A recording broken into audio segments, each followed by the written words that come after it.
Yeah. What's up, Doc? What's the matter, Doc? You want to play a game of basketball? Well, let me tell ya, I'm ready.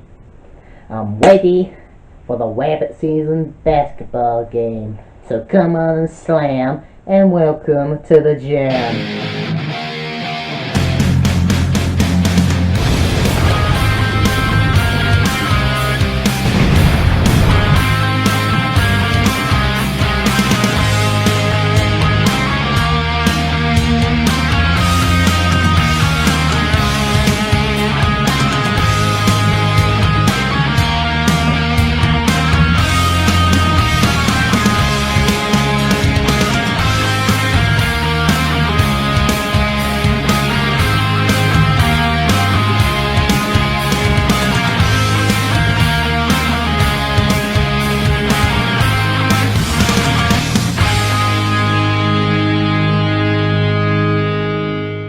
Hey guys, it's Daniel here. You know something? I love the Looney Tunes. I mean, who doesn't? I mean, they're funny, they're wacky, they're zany, they're naughty, they're cheeky, they're endearing, and they're so funny to watch. Also, basketball is pretty good sport, but when you put those two together, you get possibly one of the most nostalgic movies you'd ever hear. Even if you're not a fan of it now, you'd still be a fan of it back in 1996. And that film, of course, being the basketball Looney Tunes movie, simply titled Space Jam. Come on and slam, and welcome to the jam. Come on and slam, if you wanna jam. So the premise of Space Jam can be convoluted, but in a way that's kind of clever, because it actually details the real-life biography of famous NBA basketball player Michael Jordan.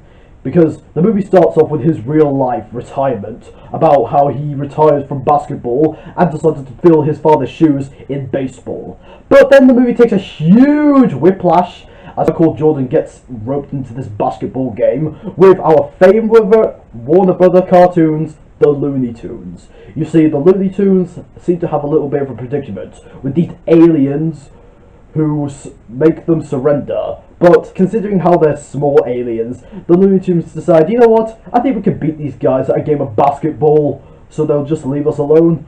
But then the aliens have a huge trick up their sleeve as they go to an NBA playing court and steal the talent from some famous NBA players, which turns them into giant monsters who call themselves the Monstars.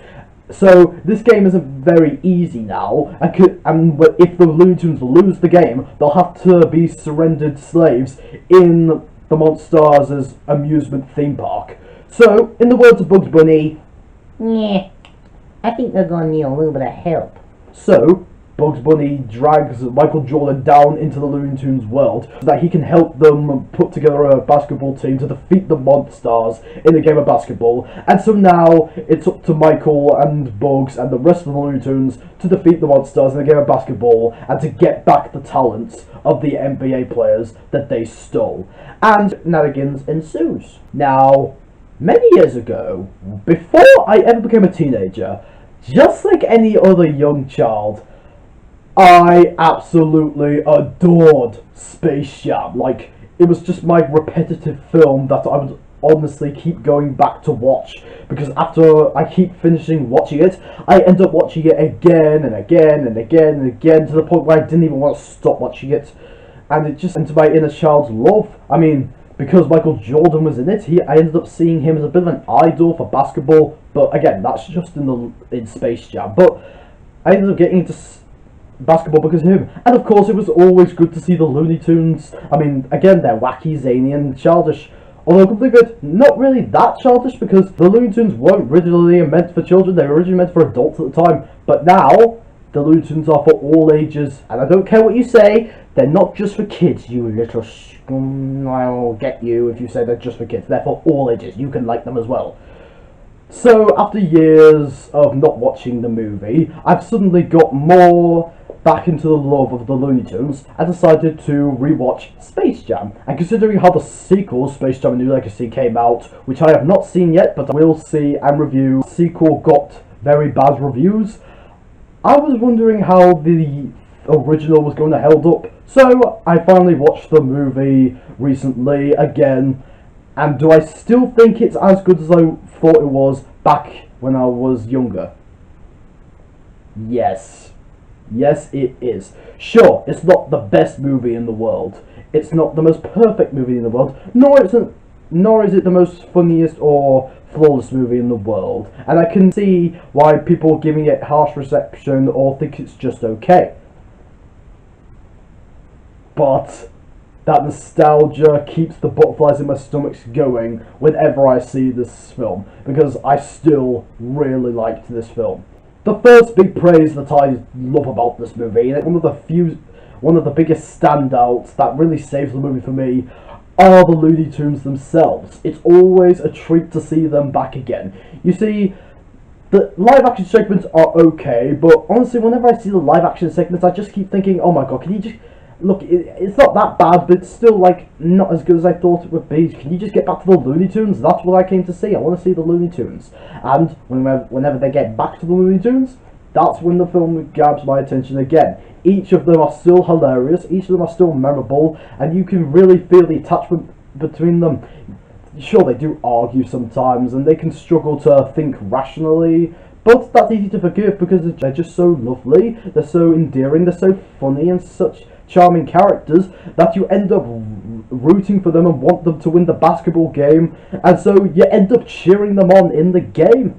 Plus it helps that the Looney Tunes that I really love are voiced by some really good voice actors. Like we have Philip J. Fry from Futurama himself, Billy West voicing Bugs Bunny. He is spectacular, he does a fantastic Bugs Bunny impression. D. Bradley Baker is phenomenally silly and naughty as Daffy Duck. Bob Bergen is still stutterily likeable as Porky Pig. Kath Soucie gives a little coolness and likeableness to Lola Bunny, even if her character isn't as good as the other ones. June Foray is still lovely sounding as Granny. And then we have Goofy himself, Bill Farmer, as Sylvester. I can definitely hear Goofy's voice coming from Sylvester's mouth. It's just a delight. Plus, some of the new voice actors for new characters are fantastic. Like I said, Kath Soucie as Lola Bunny's pretty good, and Danny DeVito as the villain, who is like the head, like the boss of the Monstars. Well, not really the boss of the Monstars, but the monster that sent the Monstars to capture the Looney Tunes. I think his voice really fits the character, like the whole egocentric, stubborn and cocky businessman or alien. It seemed like Danny DeVito was having a blast voicing this egocentric character.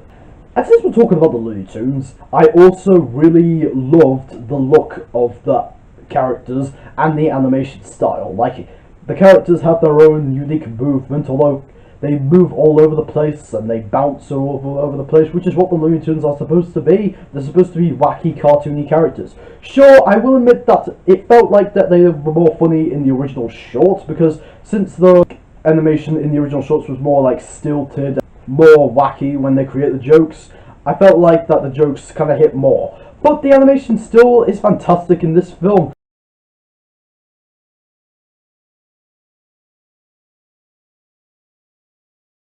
When Bugs and Daffy go to Michael Jordan's house, when they were touching the objects, I could definitely see them touching the objects. Like, they actually look good in live action backgrounds. Now granted, it is kind of hard to believe that they are talking to live action characters, which we'll get to that later, but they do seem like that they are interacting with these objects. In fact, the whole house scene may be one of my favourite scenes in the movie, because it's just Bugs and Daffy entering the house and the kids are like enchanted by the thought of their favourite cartoon characters coming to life and their dad's going to play with them. That's kind of endearing. But honestly, the Looney Tunes aren't just endearing, they're also funny, because this film is downright hilarious. I'm still laughing at multiple parts, and again, it's at the Looney Tunes antics. I mean, the whole Coyote Roadrunner, it still exists. The whole Tweety and Sylvester Stone, that still exists.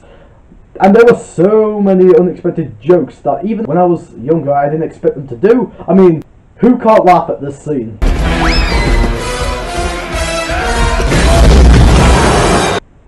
Oh my god, did they just beat the hell out of Granny? Wow, they did! They beat the hell out of Granny! That is a mean joke, and it just kind of feels like insulting to the character of Granny because she's such a nice woman and that you just beat her up. Can I see it again? All the time. Oh god, I can watch that forever. Oh my. She was wide open! So, besides the Looney Tunes, what do I think of the other characters? Well, the Monstars do look very cool. I mean, the fact that they steal the NBA players, they actually look like giant monsters who would turn out to be basketball players. That's a really unique touch. As for the live action segments, well, I'll get to those later, but I have mixed feelings on Michael Jordan's acting in this film. I mean, while it is okay for the most part, a lot of times, I'll get to that later, but he does do a decent job whenever he has to interact with actual live action characters, and he can pull off an expression or two. Also, let's talk about an aspect of the movie that people aren't very fond of, and that is the new Looney Tune character of Lola Bunny. Now, when I was younger, I did like the character. I felt like she was like a good endearing character, and it just seemed very interesting to see her. But after seeing it again, I still have mixed feelings with her character. I mean, I don't hate her, but I also don't find her as wacky or loony as the other characters, because honestly, I felt like she wasn't really loony. No, because she's just supposed to be like she's in the Looney Tunes world, but she's just not very loony. She's just walking about, and she was actually created from this movie, because after this movie she then showed up in more Looney Tune cartoons, but she was more there to bring in the female demographic, because people are just like, characters are just like over hoots for the character, like, oh, I could definitely go for you. I felt like that the reactions of the characters shouldn't be loony. I felt like that should be the character of Lola herself. Although, I do think that the whole Bugs and Lola thing in this film is very faithful to original cartoons, because it's not Lola herself, but when Bugs reacts to her, it just fits with his whole, like, laid back and endearing persona that we love him for. But of course, my favourite scene in the movie, like the one scene that I look forward to the most, is the basketball game itself.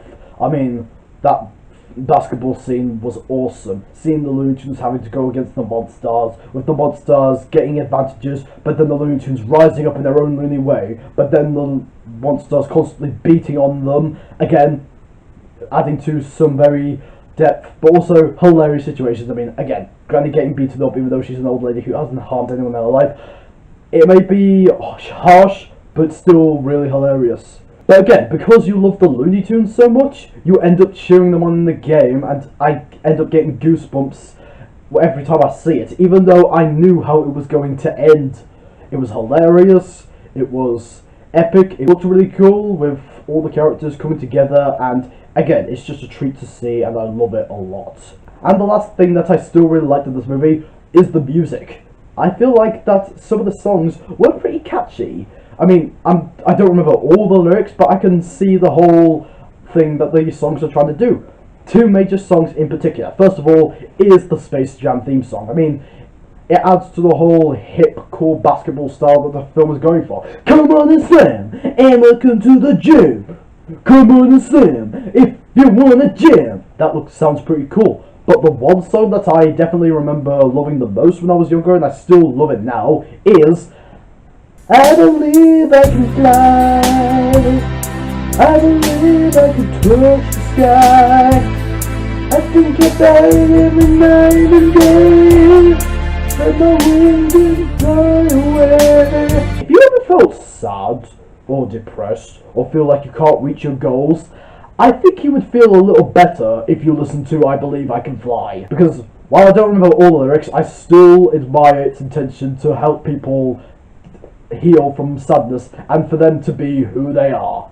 And that song still remains to be very endearing, and I still really like it. However, despite how I really like this movie now again, I still cannot deny that the film isn't that fantastic, as it does suffer from some pretty major issues and flaws that I did find, so I can understand why people don't think the movie is that great. The first big issue to come from this movie, and I think you all saw this coming, because this movie was actually born from this aspect of the film, but after watching the movie I can definitely see that.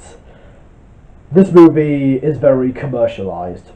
Yes, as much as I still really like this film, I can't deny how it seems to be a whole hour and a half long commercial. Now, in a way, it would make sense because this movie was born from the idea of Michael Jordan and Bugs Bunny, because Michael Jordan actually did do a few commercials back in the day with Bugs Bunny, so they decided, let's make that commercial into a movie which would turn out to be a commercial for a commercial, which turns out to be a movie. And despite the movie being good, I can definitely see that aspect, because it just feels like that the movie is just like harping on like, oh my god, Bugs Bunny and a famous live action NBA player. Wow, they're both together in the movie. Wow, they're definitely playing basketball with each other along with the other Looney Tunes. Come on.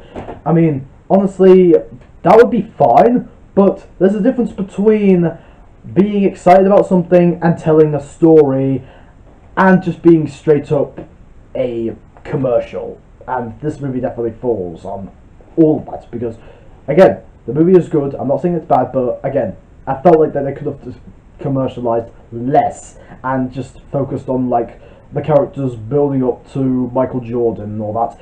Plus, I feel like that the movie just keeps adding a bit of fan service, because it just keeps having the characters just like being eccentric and lovable to each other and just being fans of each other and fanging on Michael Jordan. Even the live action characters are hyping up Michael Jordan, saying, oh my god, you're just so good. I mean, you may be bad at baseball, but still, you're very good. Again, it puts commercialism before good filmmaking.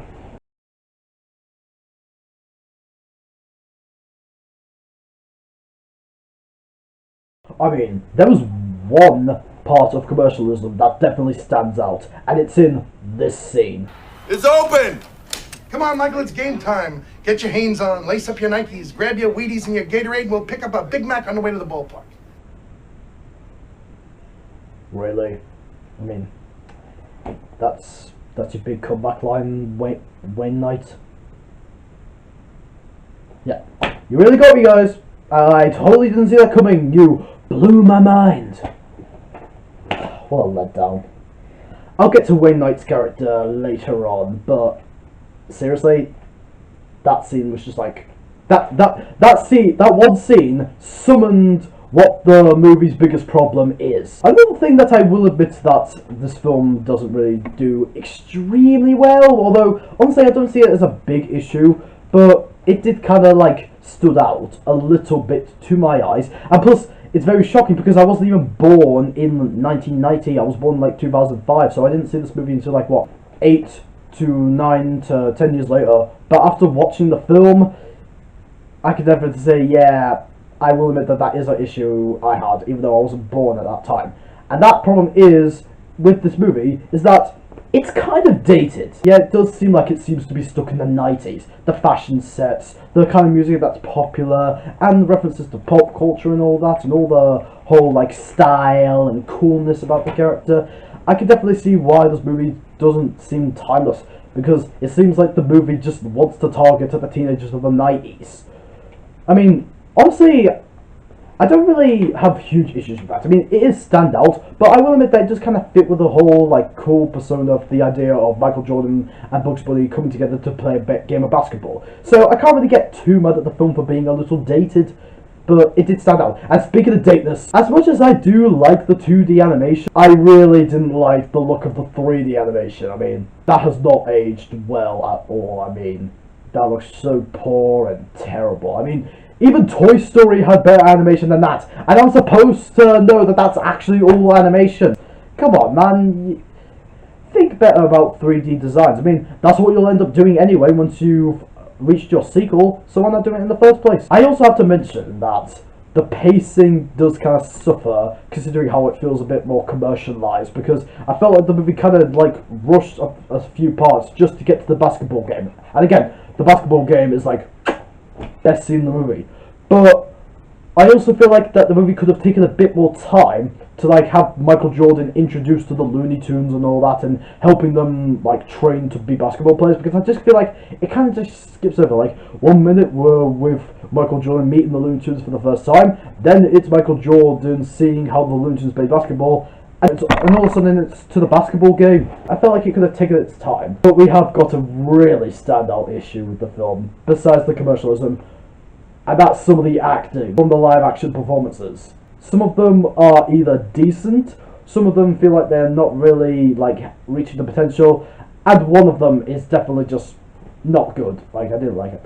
Like, Michael Jordan, while I did say earlier that he is okay in some points, when he has to interact with the Looney Tunes, I wasn't buying it. Like, it just didn't seem like he was actually talking to the Looney Tunes. It felt like he was just talking to his friends, but then the movie directors followed him around with a camera while he was talking to his friends and replaced his friends with the Looney Tunes and all that, because he's just like standing around saying, oh yeah, yeah, I feel like I'm definitely with the Looney Tunes and all that. I mean, and considering how he is an athlete, maybe acting wasn't his style at the time, and from what I could tell, he did the best he could, but it still wasn't amazing. But honestly, I could tolerate him way more. In fact, he is probably like the best main actor in the movie, although come think of that, is kind of a point because he's the main character, but it definitely kind of like is less sufferable because, wow, Wayne Knight as Stan, I think his name is, who like harpens up to Michael Jordan and acts like a bit of like an agent or something. My God, he honestly has to be the worst actor in the film. I mean, his performance, while not extremely abominable, is really pretty bad because he's just like too silly, too nervous, too annoying, and just a bit out of place. Like, it just. I didn't like his character. Like, there'd be points where he's just like up against Michael Jordan saying, hey, hey, hey, hey, and I just want to blow up and say, shut the hell up, man! Why are you doing this to me? Like, what did I do to you, Wayne Knight?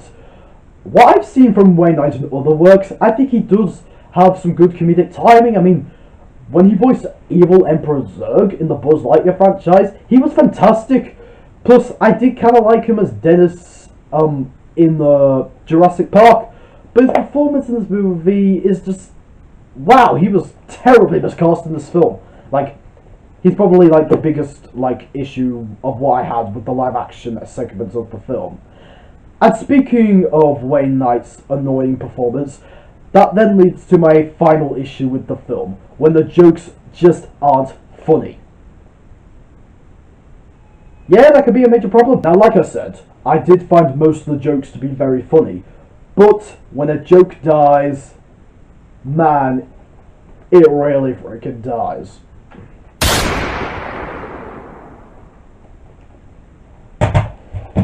There were just so many scenes where I was just looking at the screen as the writers were trying to sort out a joke, but then they just had one writer who's just a drunkie and just writes terrible jokes with terrible characters to do so, and it just made me like, wow, where's the joke? I mean, did you really expect to find that funny? It's mainly when Wayne Knight's character was on screen. Like, he's just like saying, hey, Michael, it's me, it's Stan.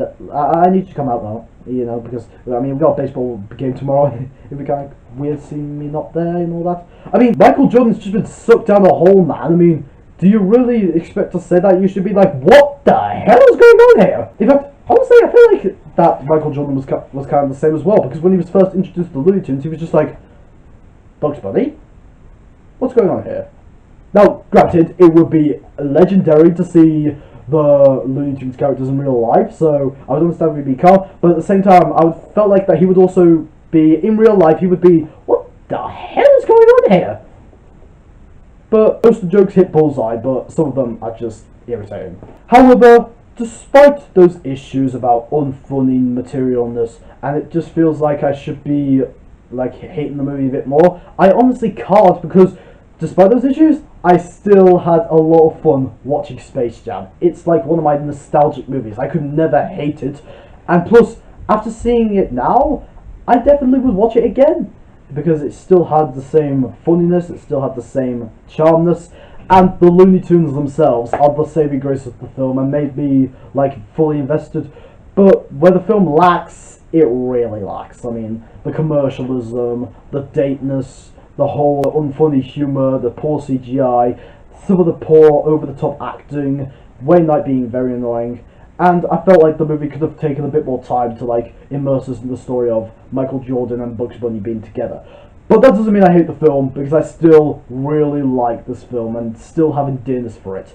And considering how I felt, how I'm starting to feel like more endeared to the Looney Tunes nowadays, I definitely have to say that this movie definitely succeeds. And I will give this film a 4 out of 5 stars. It's definitely worth the watch. And if you were a fan of the film back in the day, you'll still love it.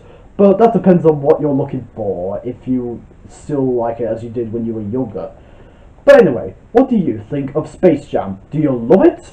Do you hate it? And what's your favourite Looney Tunes film? Let me know in the comment section below. More videos to come. I definitely added a bit more nostalgia at this moment, and I do plan to watch and review Space Jam: A New Legacy, so I definitely will watch that. And I still have to find time to review The Walking Dead World Beyond. So, I'm Bugs Bunny. Movies, TV shows, doing videos. Man, you definitely look tough if you're wearing a uniform. well, thank you, Bugs Bunny. Did you actually mean that? No, I'm just high. Till then, peace out, man. I really have a good Bugs Bunny impression. I mean, what do you expect, maybe the Easter Bunny?